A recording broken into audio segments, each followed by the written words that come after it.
Hormuz প্রণালী খুলে দেওয়ার আশা তৈরি হলেও সেই পথ এখনো সহজ হচ্ছে না। গুরুত্বপূর্ণ এই জলপথ সচল করতে ইরান বেশ কিছু কঠিন শর্ত সামনে এনেছে।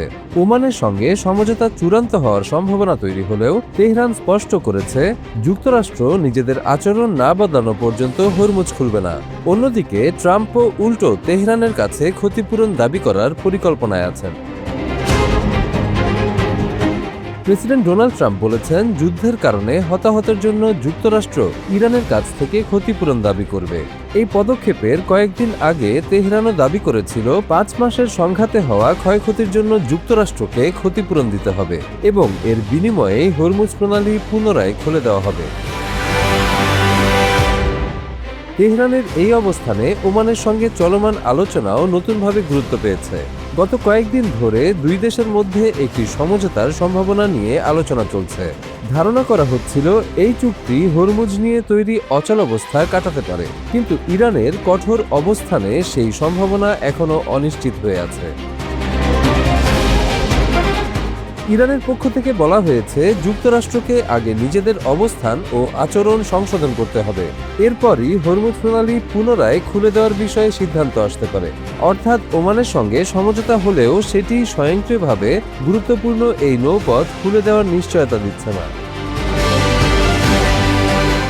কৌশলগত এই জলপথ থেকে ইরান কোনোভাবেই পিছু হটতে রাজি নয়। প্রয়োজনে যে কোনো মূল্যে হরমুজের নিয়ন্ত্রণ ধরে রাখার ঘোষণা দিয়েছেন দেশটির সাবেক প্রধান বিচারপতি আয়াতুল্লাহ সাদেক আমলি লারিজানি। তার এই বক্তব্যে নতুন করে চাপ বাড়ছে ওয়াশিংটনের উপর।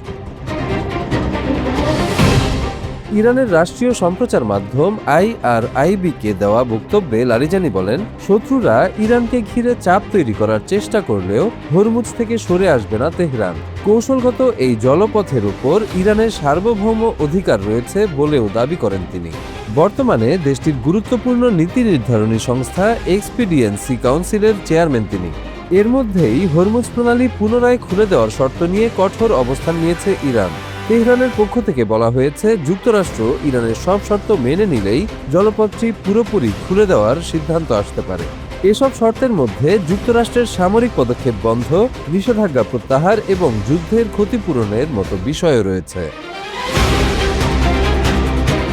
এদিকে ওমানের সঙ্গে হরমুজ নিয়ে একটি সমঝোতা প্রায় চূড়ান্ত পর্যায়ে রয়েছে বলে জানিয়েছেন ইরানের পররাষ্ট্রমন্ত্রী আব্বাস আরাকচি।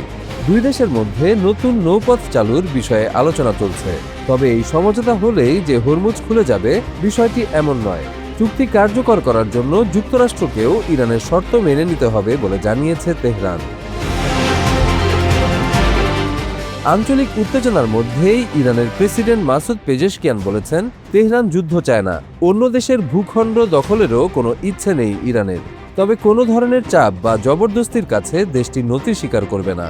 তার এই বক্তব্যের পাশাপাশি লারিজানির কঠোর অবস্থানও হরমুজ নিয়ে তেহরানের অনড় নীতির ইঙ্গিত দিচ্ছে। আরাকচি আরও বলেছেন, যুক্তরাষ্ট্র আগে ইরানের সঙ্গে হওয়া একটি সমঝোতা স্মারকের শর্ত লঙ্ঘন করেছে। তার দাবি, ইরান ওই সমঝোতার ৫ম ধারা মেনে চললেও ওয়াশিংটন তা মানেনি। সমঝোতা অনুযায়ী ১ মাসের মধ্যে হরমুজে জাহাজ চলাচল স্বাভাবিক হওয়ার কথা ছিল। ইরান অবশ্য এর আগেই চলাচলের বড় একটি অংশ ফিরিয়ে আনে। এদিকে হরমুজে অস্থায়ী নৌপথ চালুর বিষয়টি আলোচনায় গুরুত্ব পাচ্ছে। পরে সেটিকেই স্থায়ী নৌপথের ভিত্তি করা যেতে পারে। এ নিয়ে ইরান ও ওমানের সামরিক ও নৌবাহিনীর মধ্যেও আলোচনা চলছে। তবে তেহরান স্পষ্ট করে দিয়েছে, হরমুজের দরজা পুরোপুরি খোলার সিদ্ধান্ত শুধু ওমানের সঙ্গে সমঝোতার উপর নির্ভর করছে না। জার্মানির পররাষ্ট্রমন্ত্রী ইরানকে আঞ্চলিক দেশ ও যুক্তরাষ্ট্রের সঙ্গে গঠনমূলক আলোচনায় বসে চলমান সংঘাতের অবসান ঘটানোর আহ্বান জানিয়েছেন। একই সঙ্গে তিনি বিশ্ব জ্বালানি সরবরাহের গুরুত্বপূর্ণ পথ হরমুজ প্রণালী কোনো শর্ত ছাড়াই খুলে দিয়ে সব জাহাজের নিরাপদ ও অবাধ চলাচল নিশ্চিত করার দাবি জানান। তবে হরমুজ নিয়ে তেহরানের অবস্থান এখন আরও স্পষ্ট। চাপ কিংবা কূটনৈতিক তৎপরতা কোনোটির কাছেই নতি স্বীকার করছে না ইরান। কৌশলগত এই জলপথে নিজেদের নিয়ন্ত্রণ ধরে রাখতে তারা অনড়। ফলে হরমুজ ঘিরে অচলাবস্থা যত দীর্ঘ হবে, ততই স্পষ্ট হবে ইরানের এই কঠোর অবস্থানের প্রভাব।